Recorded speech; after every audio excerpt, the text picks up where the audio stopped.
Alright, Dan Mason here with Ronin Strength, another little do-it-yourself video, how to fill a keg and use it for your exercising pleasure. First thing, of course, you will need is a keg.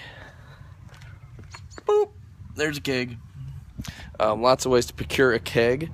You can throw a big old kegger at your house, or if you're a gym owner, throw a kegger at your gym. Nice little festivity, and you can write it off. Writing off a keg is nice. And then just don't return it. Usually about 30 bucks or so in deposit that you're out, but hey, 30 bucks for a new exercise equipment is pretty cheap. You could do the drinking yourself, spend about 120 bucks and not return it. Or you could be a criminal and go steal it from a bar, which is not cool, but it would be free, but illegal, so don't do that. Or if you have a buddy that owns a liquor store, they'll usually sell them to you for the discount. So leave it up to you to get it however you need to there. I had a gym at the time, so we threw a lot of keggers, and then we just kept them, and ended up pouring about half the beer out every time, but that's alright.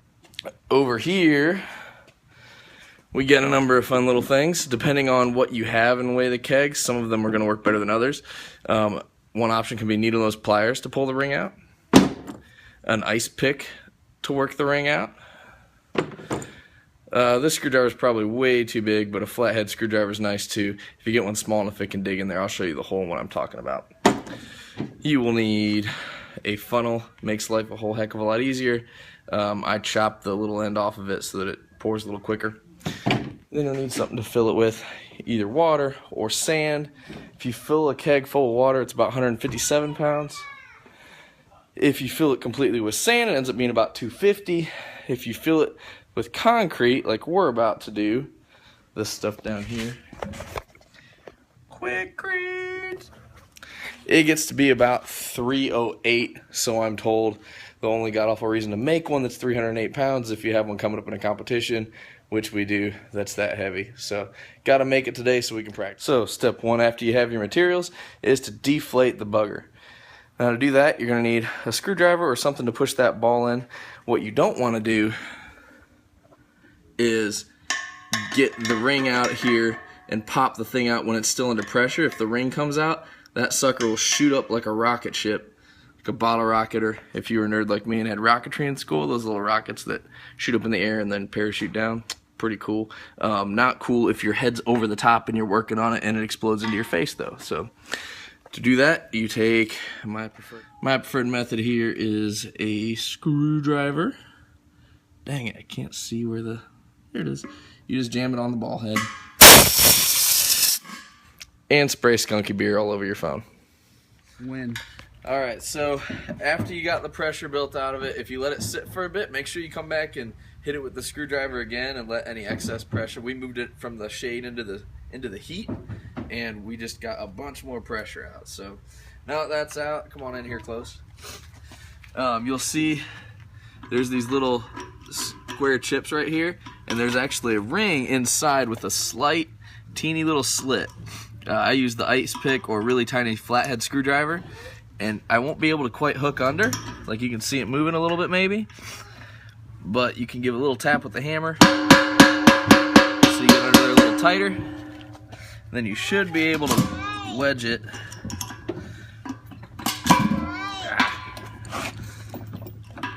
That's my son riding his wagon. Boss.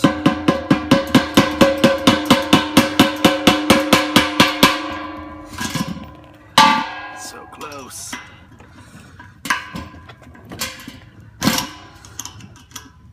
Don't stab your person filming. Let's work the other side a little bit.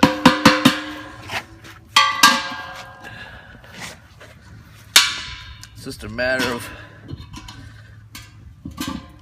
working that ring until it pops out.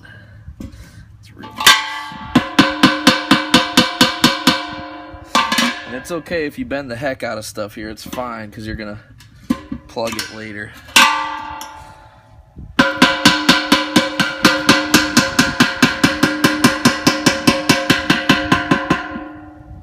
There we go.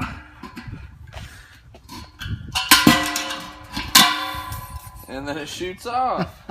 So you're left with this little ring that was in there, keeping everything tight. Now you'll see the little notches where I was digging in. If you go ahead and turn the inner part so that it's lined up, and I'll take that out.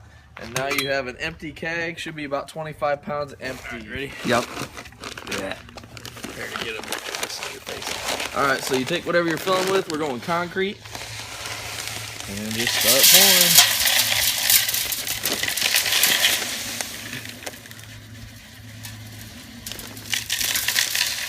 All right, so almost forgot this little dude. It is a drain plug. 2 inch is the measurement you want. After you're done filling it, you're just gonna put it right there, and you just screw it. And as it screws, it pushes this little rubber O-ring out, and it makes it tight. And you'll keep cranking it. The heavier the kegs are, the more likely you are to snap these off when you drop them, which is okay. It's just if it ever gets loose, you have to spend another $1.50 and get another one. All right, last baby step here. Just gotta screw the plug in. So stick that end in, and you're just gonna crank it until it starts catching, and just tighten it as tight as you can. Should be good to go now. There it is, 308 pounds of glory.